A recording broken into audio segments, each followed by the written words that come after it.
And obviously, that being said, as we know, every game at the minute is very, very important. So how do you see this one kind of going down? I think this is a really tough one to predict, not even just to sit on the fence, because you don't know what Newcastle side are going to turn up at the moment. You saw a Newcastle team that were pulled apart really by West Ham, who didn't cause us too many problems, but then they go back and win that game 4-3. And yeah, the catalyst for that was a pretty dodgy penalty that got that momentum going again, and 2 moments of individual quality from Harvey Barnes. So they have got the kind of the assets to hurt Tottenham, for sure, especially, leaving space in behind. Isak and Barnes will kind of feed off on that. Gordon as well. It's a kind of a mouthful in front three that they can put together at times, which is kind of, but I know they've had a lot of injuries, which have made it a turbulent season. But, with that quality, it's a bit baffling how they have been that inconsistent. But again, that's largely down to the injuries.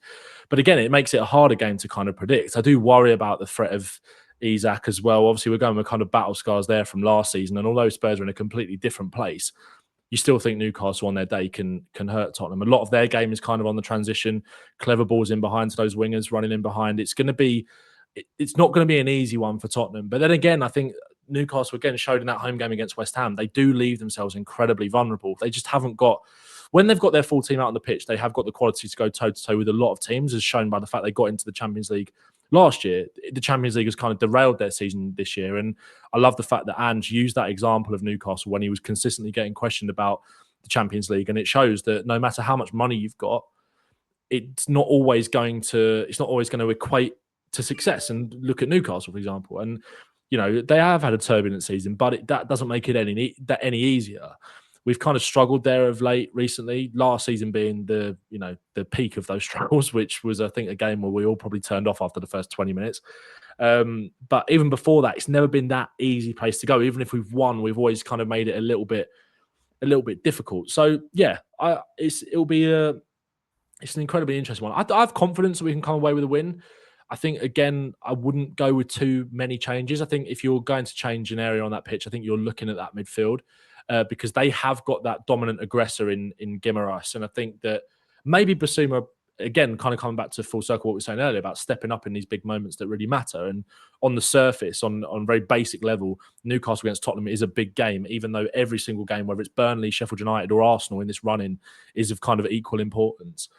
But where it's on a basic level, just because it's a bigger team, he might step up and raise his game. But I think when you're looking at the performances of Højbjerg and Bentancur, in that second half, I think it's hard to ignore because of the maturity and the composure they brought to that midfield, which we're going to need on Saturday. I think with Bentancur as well, like, you can see that he's playing his way back to that level. I think the last couple of performances, there was a few shaky moments against West Ham, maybe giving sort of blind balls away where he's just played it kind of on instinct and all of a sudden it's ended up at a West Ham player's feet. But the way that he knitted that kind of play together for a lot of that West Ham game, it kind of gives you that attacking threat as well alongside Maddison. They can sort of play more as two advanced eights. I love the fact that Bentancur was driving into the box with the ball, that he was doing a lot last season under Conte as well, being that real kind of carrier in that midfield.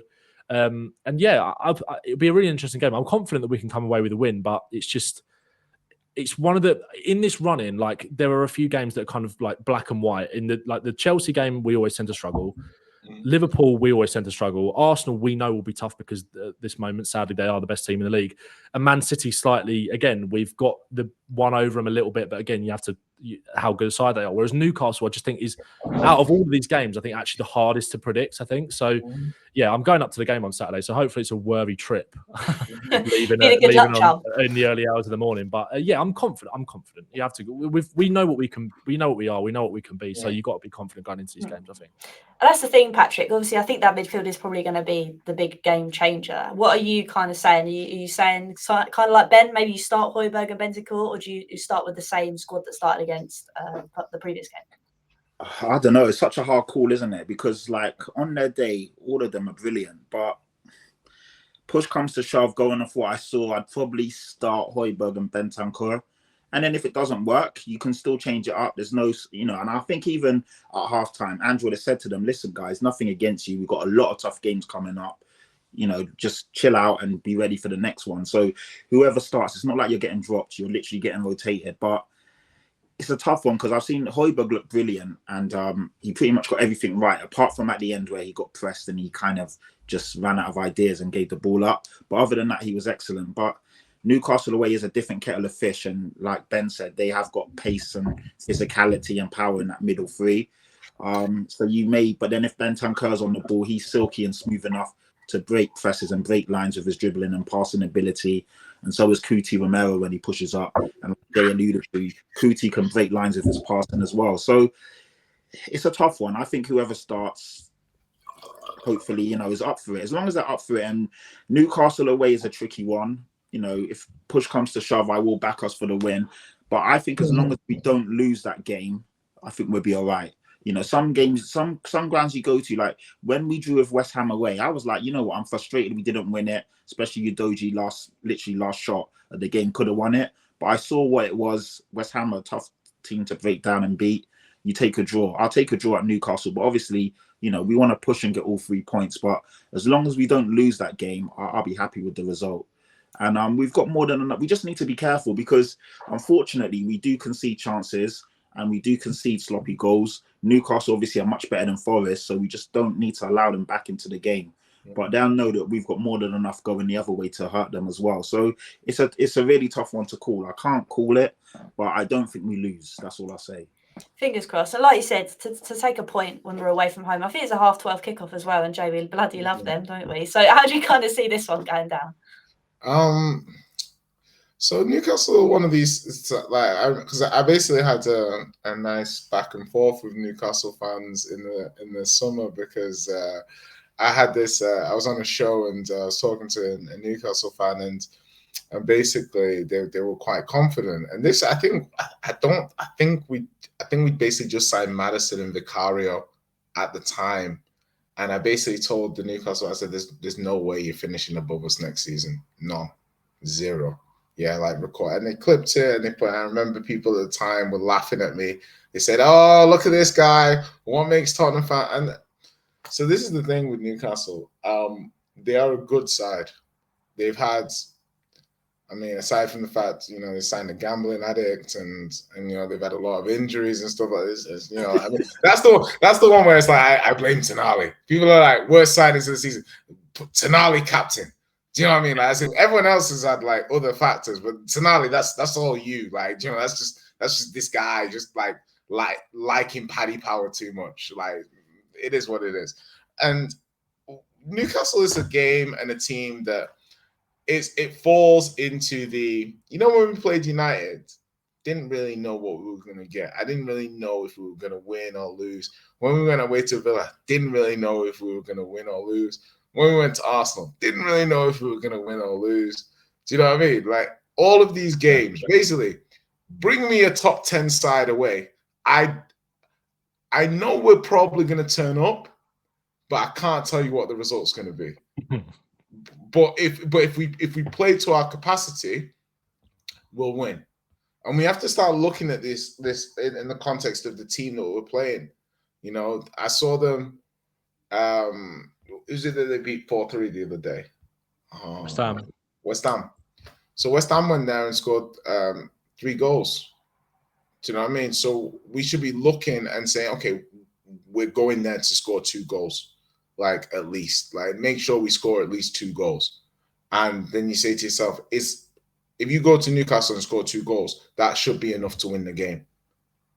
So to me, when I start breaking it down, I'm like, okay, they've got players that can hurt us, but they're only going to hurt you if you don't do your job. Do your job, they won't hurt you.